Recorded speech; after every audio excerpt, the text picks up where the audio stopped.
A very exciting fight. The live odds actually had it dead even going into the third round. So I'm curious, is that how the fight you expect to play out, and how did you feel in there? It felt really close. The fight felt really, really close. Like I could never really find him in the first, like with my hands. Some kicks found him. In the second, I found him a little bit more, but I couldn't really find him. He was fast. And then in the third, I started to feel him more when I stopped chasing him. When I stopped chasing him, I noticed I can find him better. So it was a little bit tricky, man, because his distant management to the takedown was so good. And he kept shooting and kept shooting. I'm like, that was tricky. And I'm like, maybe I should take him down. I'm like, nah, he keeps rolling, and I keep rolling on him. So let's just skip that part and work the striking. You were finding a lot of success with your counter strikes, specifically your knees. Was that part of the game plan, or did you just find that in the moment? It was definitely part of the game plan. I spent a lot of time doing knees and uppercuts. Never really found the uppercut, but I found the knees.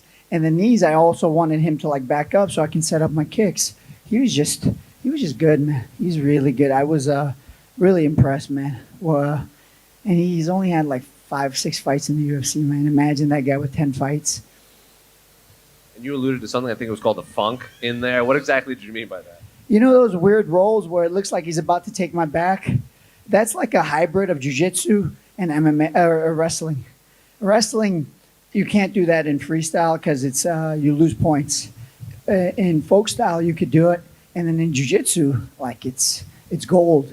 You know, I could be better with the finishing with the leg locks. I was definitely struggling a little bit, but I think, that's funk. And then I asked this to Bilal, and I'll ask you the same thing. And his answer was, given the fact that he was a top 5 ranked guy fighting down against a guy that no one really wanted to fight, the rest of the top 5 wasn't really fighting. He said, given all that, this was one of the more satisfying wins of his career. So was this one of the more satisfying wins of your career?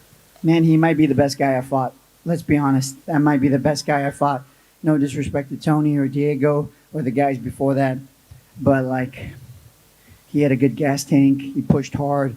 He shot a lot. He got me down. I don't remember the last time I was taken down in a fight.